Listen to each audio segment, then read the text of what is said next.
हरे कृष्णा। आजकल जहाँ देखो वहाँ माता पिता का अनादर हो रहा है। क्यों हो रहा है? कोई सोचता ही नहीं है। कुछ तो कारण होगा। ये बहुत दर्दनाक है। निश्चित रूप से आपको दर्द होता होगा, मुझे भी होता है, परंतु कारण समझते हैं।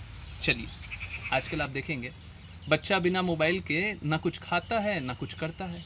माता पिता बताएंगे कि ये तो मोबाइल के बिना रह ही नहीं सकता। फिर थोड़ा सा कुछ होगा, उसे खिलौना दिलाएंगे, चॉकलेट, चिप्स, आइसक्रीम, ये वो बहुत सारी चीज़ें, और उसे हमेशा ये चीज़ें दिला करके खुश करेंगे। अब देखिए, समझिए, बच्चे की खुशी किस में होगी? चीज़ों में। बचपन से हमने किस में लगाया? चीज़ों में। फिर बड़े होकर के हम बोलते हैं कि बच्चा मेरी वैल्यू नहीं करता। आपने स्वयं ही तो चीज़ में लगाया। आपने स्वयं ही तो सोचा कि बच्चा खुश तब होगा जब उसे चीज़ मिल जाएगी।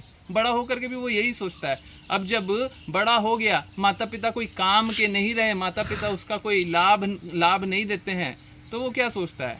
अब ये चीज़ जो माता पिता हैं मेरे काम के नहीं है, इनको कहीं पे छोड़ आओ, ये तो हमारे लिए सिरदर्द है। इसके विपरीत अगर कोई भी बच्चे को शास्त्रों के बारे में बताए, कृष्णा के बारे में बताए, तो ये कभी स्थिति आएगी ही नहीं। क्यों? क्योंकि उसे सिद्धांत पता होगा, उसे सही और गलत पता होगा। वो चीजों में आसक्त नहीं, व्यक्ति का गुण देखेगा। अगर कोई भी भगवान कृष्ण की बातों का पालन करे, वो कभी अपराध कर ही नहीं सकता है।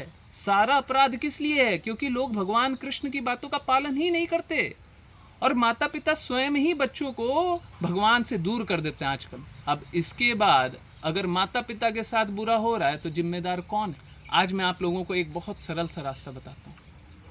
देखिए, भगवान कृष्ण की बातों को तो स्वीकारना ही है, परंतु एक काम और कर लीजिए, बच्चों को गायों की सेवा में लगाइए।